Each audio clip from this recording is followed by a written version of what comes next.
Merck More Than a Mother moves from Africa to Asia for the first time at Asia Pacific Initiative on Reproduction, Aspire, 7th Annual Congress with Her Royal Highness the Crown Princess Azizah of PAHANG, Malaysia, the ambassador of Merck More Than a Mother campaign to inspire and empower infertile women across the globe through access to information, health, and change of mindset. I'm looking at the African problem, where you have more problem than Malaysia or in India as well. We are lucky in this country in a way that when I first started to have my fertility treatment, I had to go to Singapore because Malaysia only had GIF and they were doing IUI.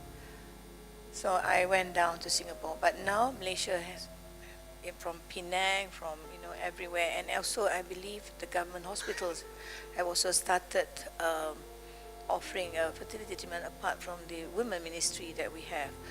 Ladies and gentlemen, this is how it is in Africa. Most of the women are discriminated and mistreated because they are infertile.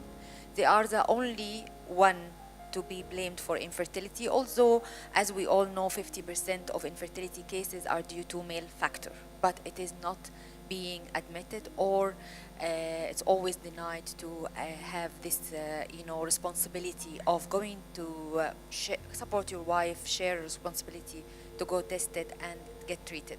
As you know, not only that, I mean, women like Grace, they didn't know what is happening to them, and they don't know what's happening to them until it is too late.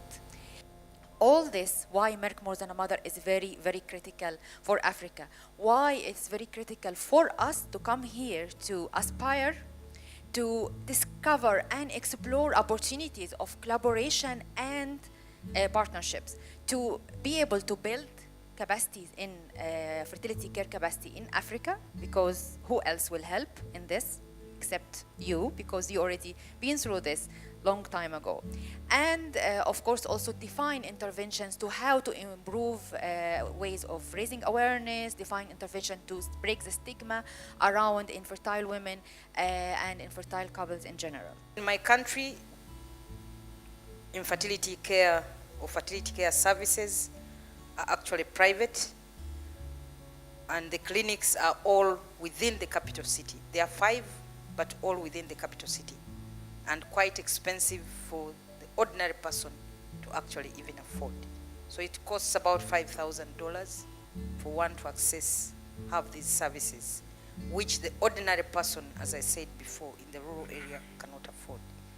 And worst of all, people in the rural area, because this subject is a subject that has not been discussed before. So most of the people do not even know that they can actually be assisted to actually become mothers or fathers. So they live with the challenge.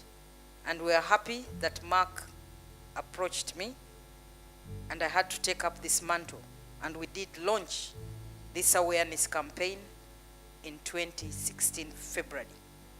And from that time on, we are not turning back. We have now been speaking publicly about infertility, its prevention, and of course aware that close to 80% of these cases can actually be prevented. When you get married, your inheritance, which in most cases is land where you will build your house, is where you're married, and you are buried where you're married. And so for most cases, even when you are infertile, it is very difficult for your parents to get you back home, because the land at home has already been distributed among the boys, and therefore they want you to persevere in that marriage. That's why you are seeing majority of the women continued to suffer, even some of them telling you that their backs are burned, and they are still supposed to persevere where they are married.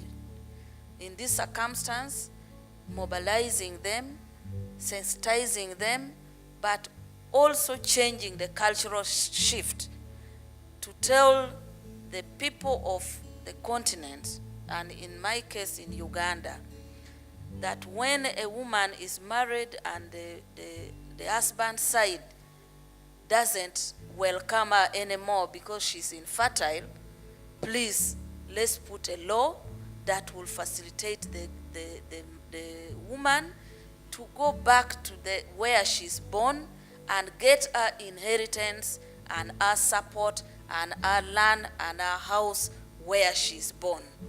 Sierra Leone, we do not have the capacity, we do not have an IVF clinic. We were never able to treat, to even diagnose infertility. Dr. Sarah from Uganda, was talking about $5,000. In Sierra Leone, it's completely different. You have to think about buying a ticket. You have to think about paying for accommodation wherever you decide to go to be treated for infertility. Sierra Leoneans up to today do not have that option. But thanks to Merck More Than a Mother, we've already identified some doctors to be trained, and it's amazing coming from not having enough specialists. We're going to have the first set trained by Merck. So thank you very much. I'm happy I was able to meet with most of you, because it would not have been possible if I did not meet dynamic women. When my child was born through a surrogate mother, I had to go through adoption because we didn't have a law that governs surrogacy in our country. So I had to go through a very longer process of adopting my own baby, and it took almost 4 years for us to be allowed to have him as legal parents. And so the law that we advocate for in Kenya also assures women who get children through surrogate mothers that are also recognized by law as biological parents of that child. I have to thank Merck for coming to communicate with us, and it really have awakened a lot of discussions surrounding the issue of infertility, because even now in the social media, when we went back to see a number of discussion about infertility, it has been so very exciting to see how people have been talking about this issue all this year. There is a new concept that they actually put on the media now, Mama Zero. I think it's something that to do with people who do not get children, but we have to come and educate also through the media, because we actually said, how many of you can tell us about who aborted a baby, for instance, rather than talking about Mama Zero who never have been pregnant or something like that. So we are using a lot of channels in order to educate the young people through the media and also the platform that the facility have created. Thank you very much. Thank you very much, Mr. Julieta. And I have the answer for the balancing between the family planning and the infertility. It's just a very simple answer. The families who has more, they have less. We don't want 9 and 10 and 8, yeah? So they can have less, and then who does not have at all, at least they have the right, as a human right, to have at least one. So it's a really balanced. So the fertility rate is high because of the families who has more than 2 or 3, and this is not even supporting the economy. After the success of the partnership model between Merck More Than a Mother and India and Indonesia, more opportunities will be explored to build fertility care capacity and defining interventions to break the stigma around infertility in Africa and Asia. My question will go now to Dr. Kamini Rao, Ambassador of Merck More Than a Mother. And the role you played with us is a great role to train the first 4 candidates from Tanzania. They are going to be the first IVF and embryology specialists in Tanzania, and embryologists from Ghana who also be the first embryologists in Ghana. So I would like for you to share with us this experience, and how do you feel this will be sustainable for the rest, because you are also going to train Sierra Leone. And yeah, it was a pleasure to see that when these 4 students came across. I didn't find this as a challenge, because we are doing it for a long time, in fact over 8 to 9 years, and thanks to Merck's funding, we were able to set up this training center, and it's doing very well. So having these 4 students coming across was just adding to the numbers. But as far as the students were concerned, the first thing they said is that we would like to learn everything. So the fire in the belly was there. The second thing was, where do we start? So right from the beginning, we took them through the theory part and the practical part. And we found that the interest level, the intelligence level was the same as anywhere else in the world. So it is not because they were not intelligent, there were no opportunities. So when they learned through, and in fact they've finished, I think Rasha has had a video also of what they've said, but more importantly, it was a great learning experience for me that just because of lack of opportunity, many people suffer in countries because there's no facility available. I first like to convey what has been said before about this training is an absolutely wonderful partnership we have been creating, particularly when I first approached by Merck, Russia in this case, introducing the concept how we can share, initiating a concept of empowering women in Africa. The first time that struck me when I came back from Australia, the first thing I see about Indonesia, the same thing what Africa is happening at the moment. At the time, there was no training program, there was no clinicians, there was no embryologists that was properly trained, and we had to do everything our own, which is something that we feel that this is something that we need to share. We need to be able to empower to many other centers elsewhere, particularly in Africa. There is a very big need towards infertility care. So when I was invited to Kenya, I was really quite impressed to see that the level of knowledge, the level of excitement of the potential embryologists, clinicians towards going forward into embarking on a proper ART programs to provide good services in Africa. So the issue of capacity building.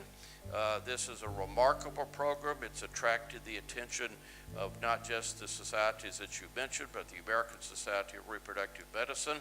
So this has gone global. It should go global because what you've created is a paradigm for the way we should go about looking at this problem. So we thank you very much for what you and Merck have done, and I have had the privilege of discussing this with the other leaders back in Frankfurt in Germany, and I know that they are just as excited and just as passionate, maybe not just as passionate, but awfully passionate about this program. So we thank you, and we thank the Foundation for moving this forward. Thank you very much.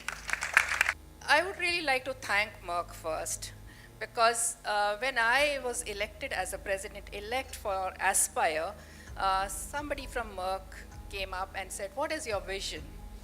And for Aspire, and as where, Merck can help you. And I said, I'm coming from the developing countries, and I have a lot of developed countries in my region as Asia Pacific.